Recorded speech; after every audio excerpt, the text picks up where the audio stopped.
Good morning everyone. Hi, I'm David Glazebrook, photographer based in the Blue Mountains for over 20 years. Today we're going to be using the new Godox MF12 macro flash to create some wonderful imagery.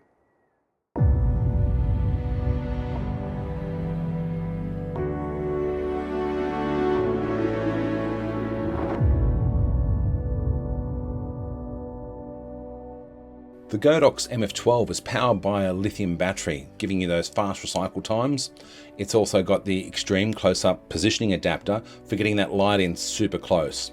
Then there's a coloured set of gels and gel holder, though for my personal taste today, I'm not using those as I'm shooting a nature subject, but if I was shooting product or something like that, I'd certainly explore these for some really colourful lighting possibilities.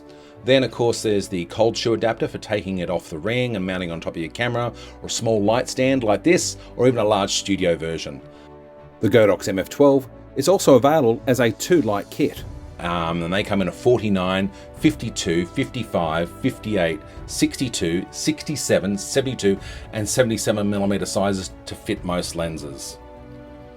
Then there's a USB-C charging cable, soft pouch, and of course the adapter ring offering 24 different positions. I've had 6 lights on here, so you can imagine the combinations and possibilities are just endless.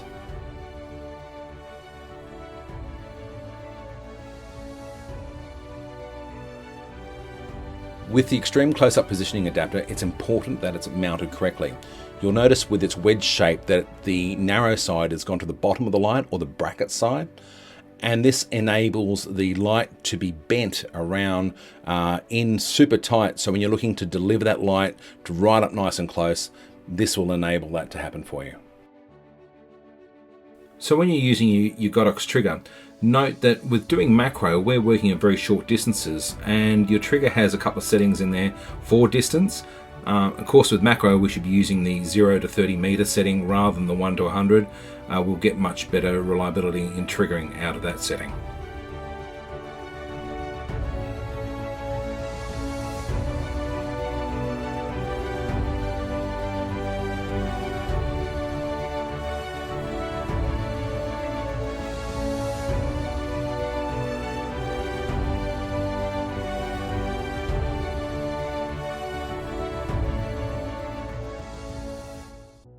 So here I'm adding a couple of lights to the adapter ring. The adapter ring has 24 unique positions where you can position your lights around the ring, making an extremely flexible, versatile piece of kit. Here I'm mounting 6 MF12s, all with the extreme close-up positioning adapter. This would be in a scenario where you needed to get the light in at minimum focus and you wanted that soft, even light right around your subject, which you'll see here shortly.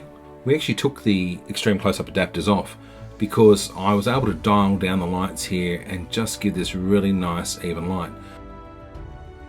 Note that the little tip here that is in focus is actually much smaller than a ballpoint pen, but I felt like it really highlighted the tip here. It was almost like something crumbed in breadcrumbs and a little tip of jam or something like that. Just a delicious photo nonetheless. I hope you enjoy it. And as I mentioned before, the extreme close-up positioning adapters, the slope of those is really important, and how they really bring the light into those narrow spaces right in front of the lens. And I'm really close. I'm only probably less than 10 centimeters off the front element of my lens. So these are really important in achieving the shot. I also had the lights angled right in almost at their minimum here. The key point though that you've got to know about this is that the evenness of the light, and that's what these adapters did here. And it even softened the light to a point where I was also able to take my aperture down just a little bit, because I really wanted you just to only look at the tips of the flowers here and enjoy the bokeh that was in the background to support the image here. So you also get a cold shoe adapter, and this helps you to move it perhaps off the ring if you wanted to, off the adapter ring. You could mount it onto the flash shoe of your camera, but also there's a thread in the bottom of this that allows you to attach it to a light stand. Then you can take your lighting off camera to help supplement that is on camera for much better design. And with all the various groups and channels that we have out of our regular Godox triggers, this allows us to shape our light to create lighting ratios. And while I was shooting the Mountain Devil here, I decided to take one of the flashes and put it underneath the flash just to give it a bit of underlighting, to take it away here. It was changing the plane of where the lighting is coming from, so I can have it on the ring, but if I can take it down and put it under the subject or behind the subject, this will give me different lighting effects. This is actually a 5 light shot, so there's 4 on camera evenly placed around the ring. Gave us the nice even light around the front. But I also wanted one to light the background, so I took that off camera, popped it on the small stand behind here to give me a real high key effect.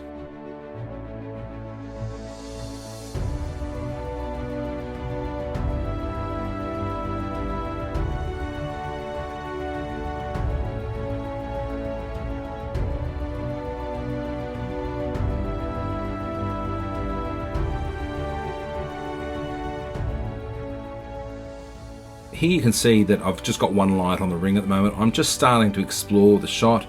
I may be having the light on, off. I'll also be positioning the light in different angles because obviously the way the light is coming in to the subject affects what we're going to get. You'll see in this example with the natural light shot that the main subject is underdone. You can see I've got some highlights in the background that aren't particularly attractive. So I turned the one MF12 on that I've got, and with the extreme close-up adapter, mate, that light coming over the top is just beautiful and soft. I can now take out those bright highlights out of the background, and now I'm in control of the light.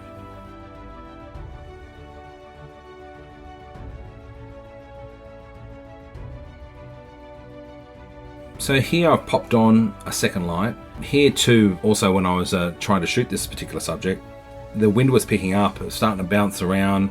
And so what I was reliant on was the fast recycling time of the lithium battery that is in the MF12. When subjects are bouncing around, then obviously they're in and out of focus. And so sometimes you don't have a way of stabilizing it. So this is another tool that you can use in order to try and capture that shot. Here I'm setting up a shot at home with a couple of emu feathers that I managed to find while I was out walking one day. They were actually stuck in some barbed wire on a fence line, and I found out from some of my birding friends that these are feathers from the emu's rump, so I hope the emu's okay.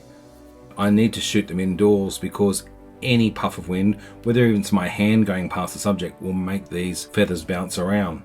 Here I've just taken a natural light photo to show you what it's like. In order for me to capture this subject, and I only took this particular image at a 40th of a second, but I had to be at ISO 6400. And of course, there's the inherent grain that comes with higher ISO images.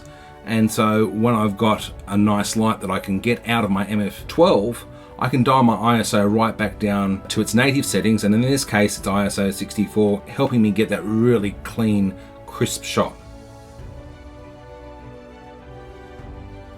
So here I've decided to add a second light. Of course, when you start out shooting a subject, and it doesn't matter whether it be a macro subject or anything else, for me it always evolves, and the shot that I may have preconceived rapidly changes, but you need somewhere to start. And so here adding a second light gave me an actual even light. It may look like there's more light coming from the right hand side, but that's only because the subject is lighter in color on the right hand side and therefore looks a bit brighter, like reflecting more light back at us. And the benefit, of course, of shooting on a glass table is I can pop another light underneath here. I wanted a little bit more fill light. You can see how tiny these MF12s are, and I just popped it on a stool here, set it underneath, and away I went.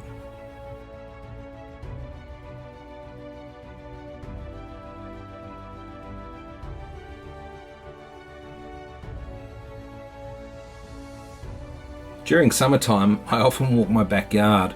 And when I find dandelions growing in my backyard, I find the seed there, I pluck them off, I pop them in a container, and I just wait for when I need them and have a play with these, and these are fascinating subjects. I'm still at ISO 6400 and about a 30th of a second. And here with this soft natural light, it is window light. I've put a little bit of water on here just as an added element, but I'm looking for something a bit more spectacular. And as you saw before, that other shot at ISO 6400, I'm indoors. I need to be able to focus though on my subject because of course with all macro, your depth of field is razor thin. So from your trigger, you can pop on your LED modeling lights And away you go. Find exactly where you want to be focused. Here in this particular shot, rather than sort of putting water all over the subject, I changed my samples out here. I've just got a syringe here with a little bit of water in it, and this way I can precisely place a water drop, and therefore hero that within the image.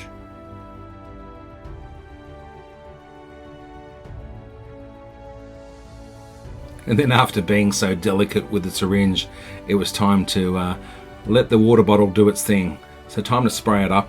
Let's have a look and see what I can get. So you can see the actual bottom of the dandelion seed has got some really interesting textures as well. Here too, I stacked these images actually. So I started out the back and just took 11 slightly different focused shots here, and then I was able to stack them all together to give this end result. What do you reckon?